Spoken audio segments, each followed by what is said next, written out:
Good afternoon, Excellencies, ladies and gentlemen. Welcome to Bamboo Dome. We would like to invite you to take your seats. And to all media officers, please leave the room to allow the luncheon to be started. Once again, we would like to invite all heads of delegations to be seated. And to all media officers, securities, and liaison officers to please leave the room. Thank you.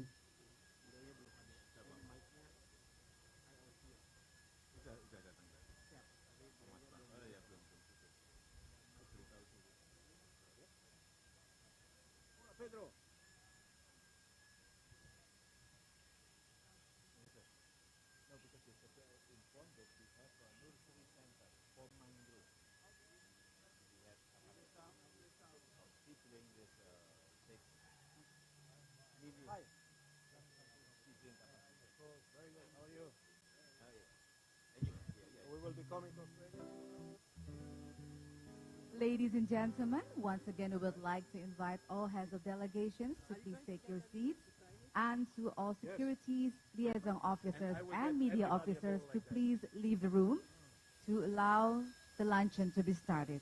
Thank you. Yeah, for that we'll make it next year.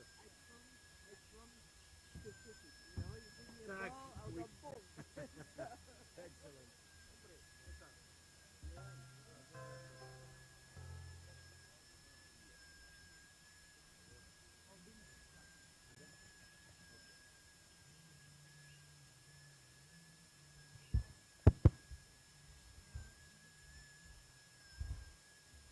Excellencies, distinguished G20 leaders, welcome to this luncheon.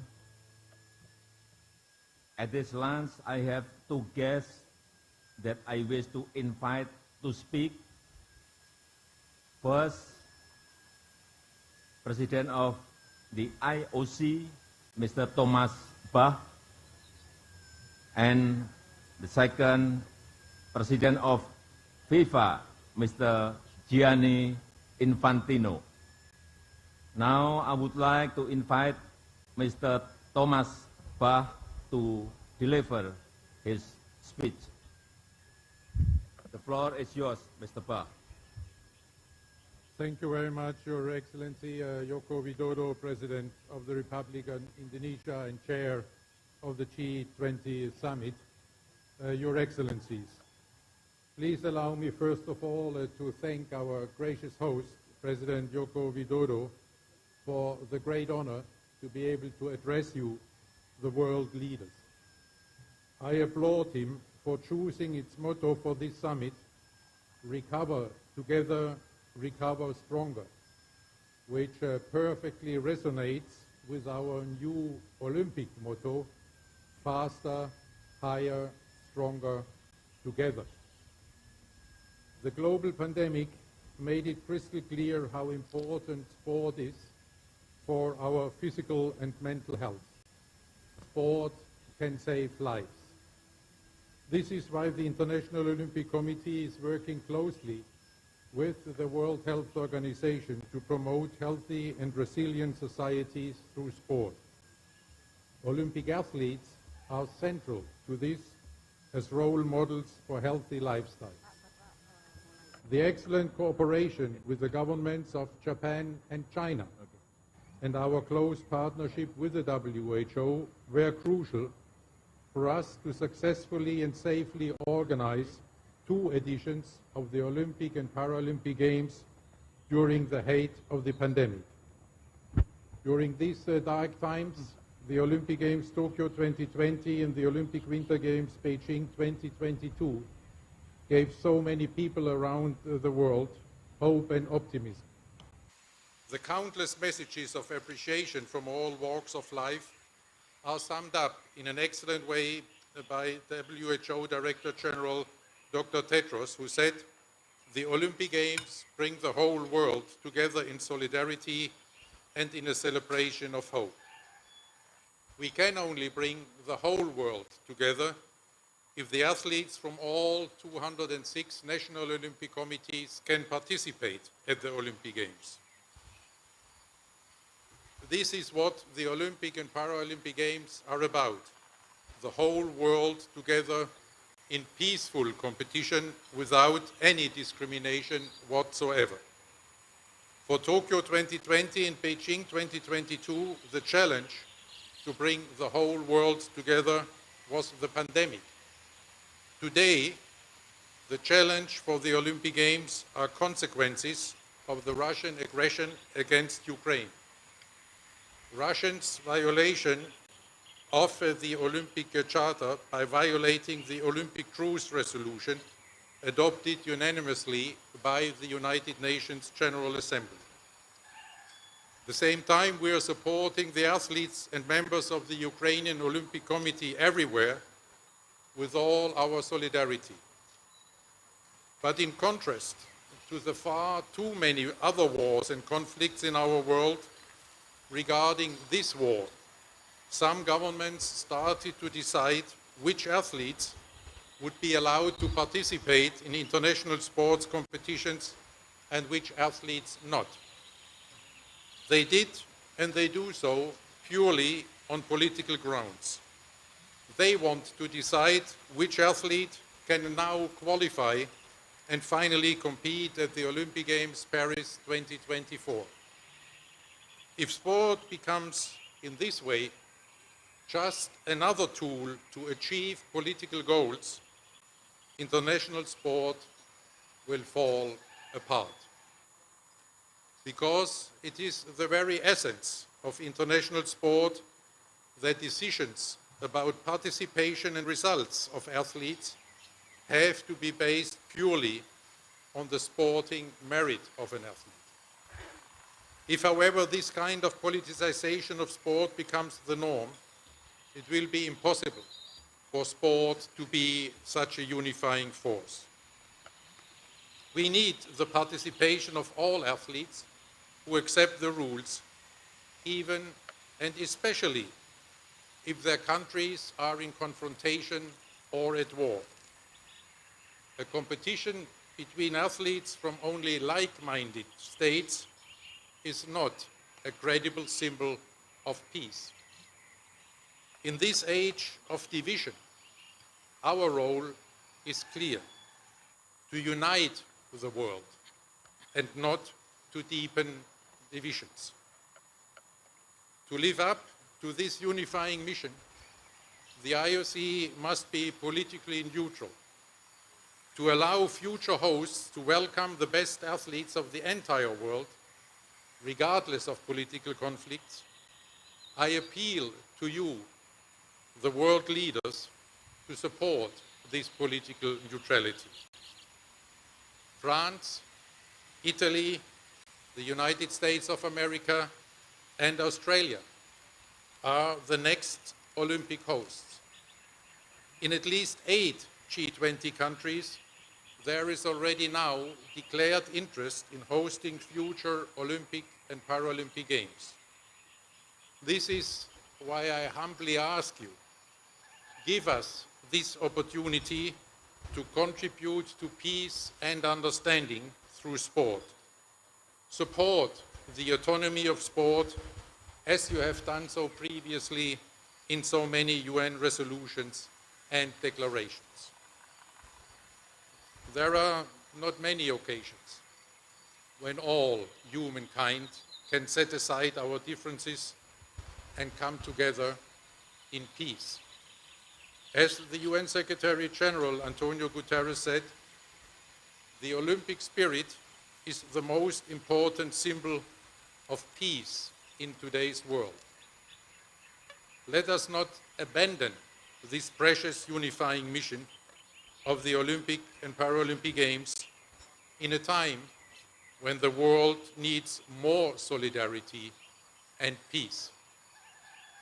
As you, the G20 leaders, are shaping the new post-pandemic world order, I am very grateful that I can personally ask you today to support this unifying mission of the Olympic Games, and I appeal to you to express the support in a G20 statement as you deem appropriate.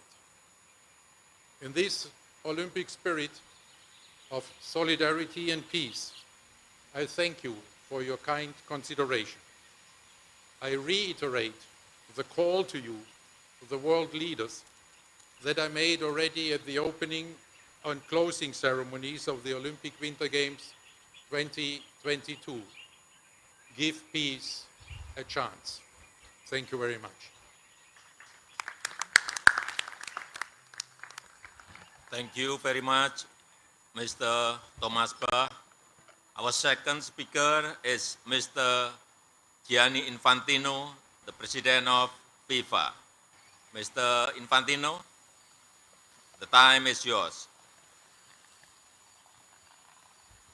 Thank you very much, dear President Widodo. Thank you for hosting us in your beautiful, beautiful country. Dear President, dear heads of states and governments, dear delegates, dear friends, I want to speak to you about the one topic which I believe all of you here will agree on. Football. Football is truly unique, and football unites the world. FIFA is an organization of 211 countries, more than the United Nations, and we bring football to the world. Last month we were in India for the girls under-17 World Cup, which Spain won.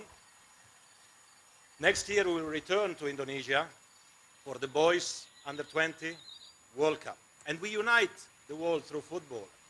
We encourage countries to come together to co-host events and World Cups. As such, next year we will be in Australia and New Zealand for the Women's World Cup. And then Canada, Mexico, and United States for the Men's World Cup in 2026. But coming to the present, in 5 days' time, the 2022 FIFA World Cup will kick off in Qatar. It is the first major tournament after the pandemic. It is the first time it will be played in the Middle East as well. And I can assure you that Qatar and FIFA have prepared everything to ensure everyone is welcome for a big celebration, and you are obviously all most welcome. And it must be said as well that Qatar made significant reforms over the last few years, also thanks to the World Cup. As a consequence of that, for example, hundreds of thousands of workers enjoy better conditions than some years ago. So 3 million fans will fill the stadiums, and 5 billion people, more than half of the world population, will watch the games on TV. Entire countries will come to a standstill. Now, dear leaders, you are, of course, representing the largest economies in the world.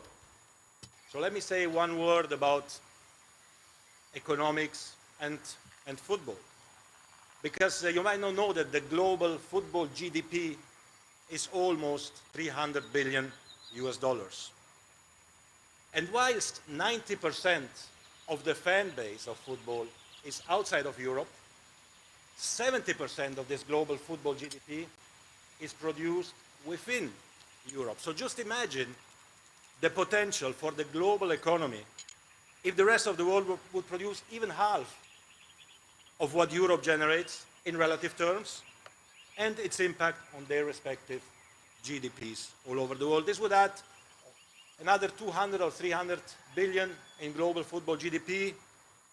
It would add 3 to 4 million jobs for a global football GDP of $500 billion or more US, and this would contribute certainly to narrowing the income gap and growing global wealth, which are yours and also FIFA's priorities. But of course, football is, as you all know, much more than just an economy. Football is also much more than just a sport. It has a huge social impact. You all know what football means to your people, to your countries. It is about passion, it is about inclusion, it is about tolerance, it is about non-discrimination, and it is about education. Football is an investment in our children for our future. And football, of course, as sports, unites the world. And because football unites the World Cup is an occasion to bring people together in peace, enjoy something deeply needed in the turbulent times we live in. 7 months ago in Doha, at the occasion of the World Cup draw, when the world was watching, I made a plea for peace on behalf of the global football community. Today, 5 days before the start of that World Cup, I reiterate that plea. Football is a force for good. Of course, we are not naive to believe that football can solve the world's problems. For this, you are there. We know that our main focus as a sports organization is and should be sports.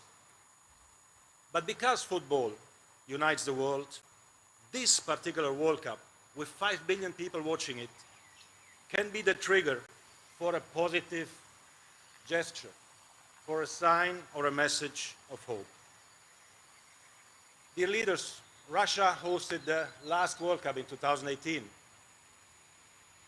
Ukraine is bidding to host the World Cup in 2030. Maybe that the current World Cup starting in 5 days can really be that positive trigger. So my plea to all of you is to think on a temporary ceasefire for 1 month for the duration of the World Cup, or at least the implementation of some humanitarian corridors or anything that could lead to the resumption of dialogue as a first step to peace. You are the world leaders. You have the ability to influence the course of history. Football and the World Cup are offering you and the world a unique platform of unity and peace all over the world. So let's take this opportunity to do everything we can to start putting an end to all conflicts. Thank you very much. And this is the official ball of the World Cup. Every one of you will receive such a ball with your name on it, so make sure you get it. And in the meantime, if you don't mind, I would like to ask everyone to sign maybe this particular ball, and then together with President Widodo, we can decide what we do with it. Thank you for your attention, and have a great day, and thank you for everything. Thank you.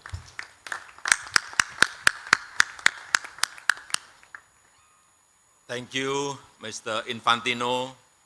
Sports is very important in our life.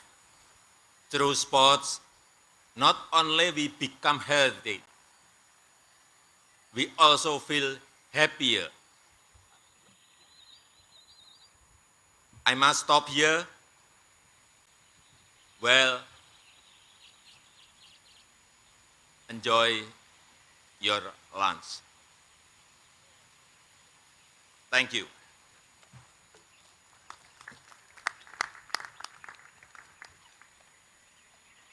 Good.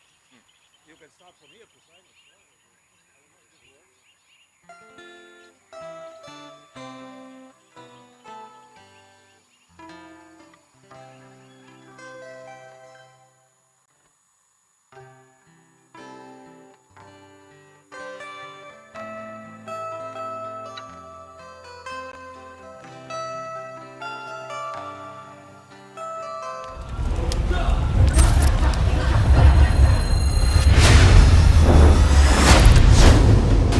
Saya ingin menyatakan kita siap menerima tamu-tamu G20.